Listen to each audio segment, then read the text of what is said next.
रही है यूक्रेन के ज़ापोरिज़िया से, जहां यूक्रेन ने दावा ये किया है कि उसकी आर्मी ने ज़ापोरिज़िया में रूस के बेस पर जबरदस्त हमला किया है। हमले में रूस के 150 सैनिक जख्मी हो चुके हैं। रूस के सैनिकों के ठिकाने पर यूक्रेन का ये हमला है और ये जंग आखिर कब तक होगी, ये सवाल दुनिया में हर किसी की जुबान पर है। और इस सवाल का जवाब दिया है ब्रिटेन के पूर्व प्रधानमंत्री बोरिस जॉनसन ने, लेकिन ये जवाब ऐसा है कि पुतिन के कैंप में खलबली मच गई है। आखिर क्या है ये प्लान 2023 से जिसको लेकर रणनीति बनाई जा रही है, जिसमें पुतिन खुद ही जंग रोकने को मजबूर हो जाएंगे? देखिए ये स्पेशल रिपोर्ट।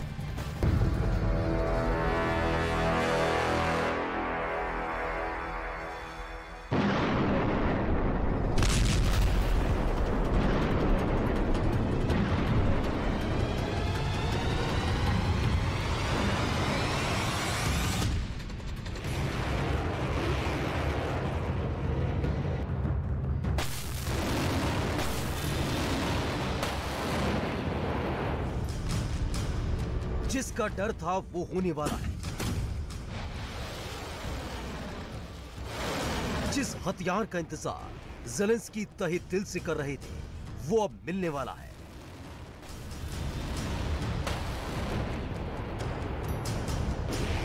पुतिन को जिस घटना की कल्पना से भी डर लगता है, वो अब मॉस्को में कभी भी हो सकती है।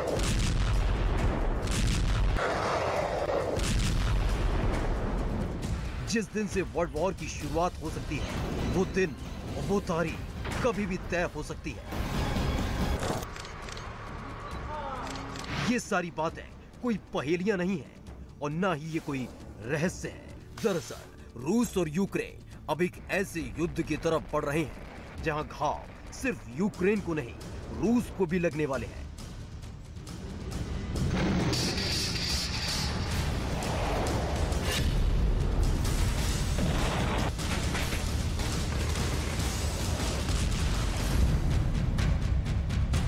अब दुनिया एक ऐसे युद्ध को देखने जा रही है जहां शहर सिर्फ यूक्रेन के ही नहीं जलेंगे। अब जंग की ये आग रूस के शहरों को भी जला सकती है। आखिर ऐसा क्या होने वाला है जिस पर सारी दुनिया की निगाहें जम गई हैं? दरअसल पुतिन के खिलाफ और रूस की बर्बादी का सबसे बड़ा बिगुल अब खुद बोरिस जॉनसन ने बजा दिया है। बोरिस जॉनसन भले ही अब ब्रिटेन के प्रधानमंत्री नहीं है, लेकिन आज भी उनकी बात का असर है। उनके दोस्त अमेरिका में भी हैं, इजराइल में भी, फ्रांस में भी और जर्मनी में भी। और इसलिए अब जंग में जो होने जा रहा है वो पुतिन के लिए किसी सदमे से कम नहीं हो सकता है।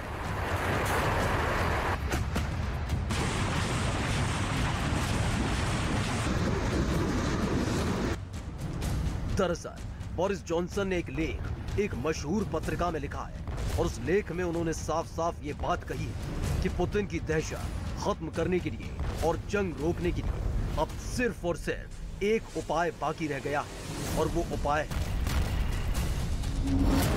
Long range missile.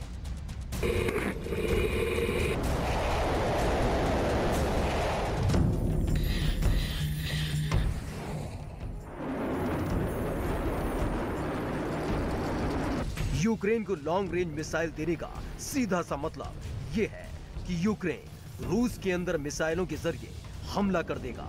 जलते हुए यूक्रेन को देखकर ज़ेलेंस्की का दिल दहल जाता है। ज़ेलेंस्की खुद चाहते हैं कि अगर उनके पास भी लॉन्ग रेंज मिसाइल हो तो पुतिन को वही दर्द महसूस होगा जो यूक्रेन के लोगों को हो रहा है।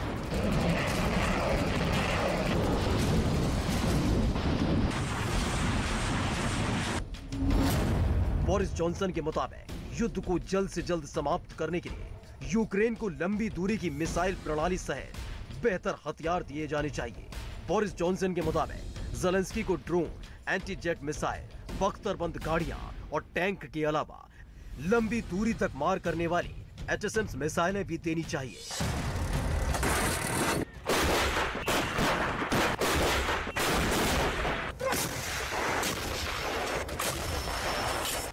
बोरिस जॉनसन ने HIMARS की बात कही है।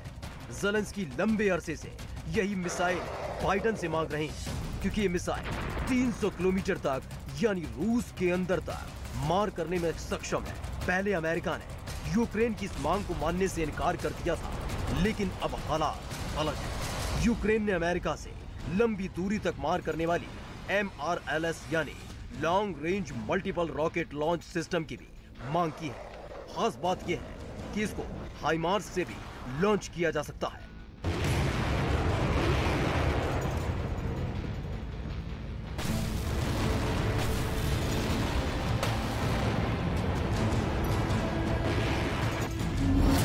बोरिस जॉनसन ने लिखा है कि दुनिया कब तक ये देखती रहेगी कि यूक्रेन के लोग मिसाइलों और ड्रोन की वजह से भयभीत हैं। बोरिस जॉनसन के मुताबिक यूक्रेन के लोगों के पास सफल होने के लिए जरूरी बहादुरी और वीरता है। उन्होंने अपनी वीरता युद्ध के मैदान में साबित करके दिखाई है। यूक्रेन के लोगों को सिर्फ अच्छे हथियारों की जरूरत है।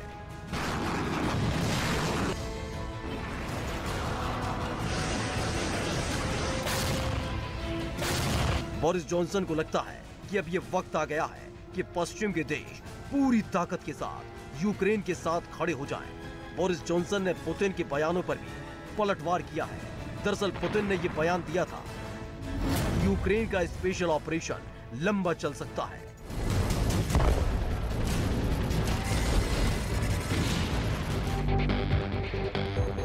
अब इसी बयान पर पलटवार करते हुए बोरिस जॉनसन ने व्यंग कसा है कि रूस के साथ साथ पूरी दुनिया के हित में यही है कि जल्द से जल्द पुतिन की हिम्मत पर से पर्दा उठ जाए। 2025 में नहीं, 2024 में नहीं, बल्कि 2023 में पुतिन को हराकर युद्ध खत्म करना जरूरी है। बोरिस जॉनसन ने तो यहाँ तक भी कहा है कि पुतिन जितने लंबे समय तक दुनिया में युद्ध जारी रखेंगे, उतने ही लंबे समय तक पूरी दुनिया की अर्थव्यवस्था तबाह होती रहेगी। दरअसल अमेरिका के रणनीतिकारों को यह लगता है कि अगर पुतिन यूक्रेन पर हमला करने के लिए ईरान से बैलिस्टिक मिसाइल आयात कर सकते हैं, तो अमेरिका रूस पर हमले के लिए यूक्रेन को लॉन्ग रेंज मिसाइलें क्यों नहीं प्रदान कर सकता है। बोरिस जॉनसन ने इस बात को अहम बताया है कि यूक्रेन के बहादुर लोग रूस को हराने में सक्षम है। दिसंबर के पहले हफ्ते में यूक्रेन ने पूरी दुनिया को चौंकाते हुए रूस के अंदर ही ड्रोन अटैक करने में कामयाबी हासिल की थी।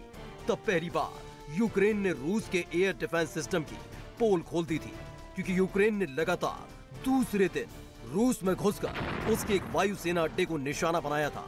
तब ड्रोन हमले के बाद रूस की वायुसेना अड्डे से आग की लपटें उठने की तस्वीरें भी सामने आई थी। रूस का शहर कुर्स्क, जिस पर ड्रोन अटैक हुआ, यूक्रेन की राजधानी कीव से 517 किलोमीटर दूर है।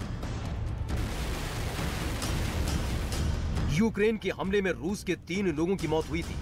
रूस अपने एंजल्स और रायजान हवाई अड्डे पर ड्रोन हमले की पुष्टि भी कर चुका है। यूक्रेन ने इन हमलों की सीधी तौर पर जिम्मेदारी तो नहीं ली थी, लेकिन फिर भी उसने हमले पर अपनी खुशी जाहिर की थी, जिससे दुनिया को ये जानकारी मिल सके कि इस हमले के पीछे यूक्रेन है।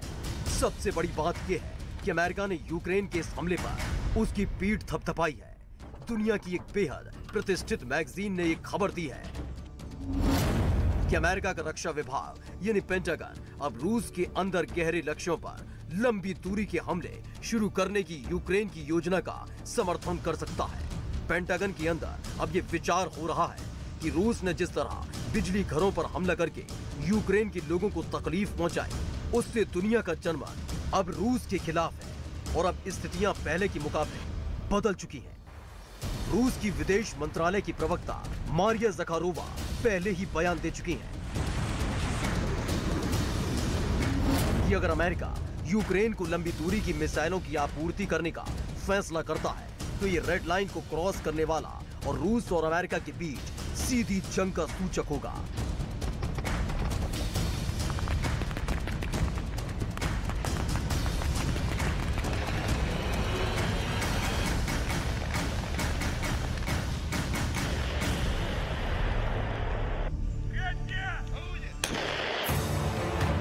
ज़ेलेंस्की को भी ये पता है कि जब तक रूस के शहरों के अंदर मिसाइलों से हमले करके पुतिन को बैकफुट पर नहीं लाया जाएगा, तब तक युद्ध खत्म नहीं होगा। इसलिए ज़ेलेंस्की ने अमेरिका से एक खास मिसाइल मांगी है, जिसका नाम है एटसेंस NGM-140 मिसाइल, दरअसल HIMARS multiple launch rocket system हासिल करने के बाद अब ज़ेलेंस्की अमेरिका पर दबाव डाल रहे हैं कि उनको आर्मी टैक्टिकल मिसाइल सिस्टम दिया जाए। अगर खार्किव में इन मिसाइलों को तैनात कर दिया जाए तो रूस के अंदर 300 किलोमीटर तक ज़ेलेंस्की हमला कर सकते हैं। MGM-140 मिसाइल लॉकहीड मार्टिन के द्वारा बनाई गई 610 मिलीमीटर की सामरिक बैलिस्टिक मिसाइल है। इस मिसाइल को M142 हाइमर या M270 MLRS से भी दागा जा सकता है। ये दोनों लॉन्चर्स भी यूक्रेन के पास पहले से मौजूद है। लेकिन जब तक ये मिसाइलें यूक्रेन को नहीं मिलती हैं, तब तक यूक्रेन की फौज अपने ही घर की सुरक्षा में व्यस्त रहने और डिफेंसिव युद्ध लड़ने के लिए मजबूर है। напрямку під вогневе ураження російських окупантів потрапили райони понад 20 населених пунктів. Серед них Верхньокам'янське, Берестове, Білогорівка, Веселе, Яковлівка, Солидар, Бахмутське, Бахмут, Опитне, Кліщіївка, Андріївка, Біла Гора, Курдюмівка, Озарянівка, Деліївка, Дружба та Залізне Донецької. क्रिसमस का त्योहार आने वाला है। यूक्रेन में क्रिसमस पूरे दिसंबर भर मनाया जाता है। यूक्रेन के बच्चे दिसंबर के महीने में बहुत खुशियां मनाते हैं, लेकिन ये साल यूक्रेन के लिए ऐसा मातम लेकर आया है जिसने क्रिसमस मनाने की बात तो दूर, जान बचाने के भी लाले पड़ रहे हैं। इस युद्ध में यूक्रेन के सैकड़ों बच्चों की मौत हो चुकी है, लेकिन दूसरी तरफ रूस के अंदर क्रिसमस की तैयारियां चल रही हैं। रूस एक शक्तिशाली देश है, इसलिए रूस के बच्चे आराम से क्रिसमस मना रहे हैं।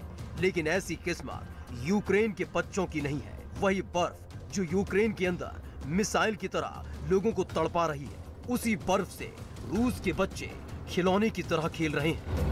Мифология, снежная мифология, возникновение снега различными способами, самыми невероятными, самыми странными. Мы пофантазировали на тему возникновения снега. Вот так это родилось. रूस और यूक्रेन के बीच आज यही फर्क है। फर्क ताकत का है, और इंटरनेशनल पॉलिटिक्स में जिसके पास पावर है उसी के पास पीस है, यानी शांति।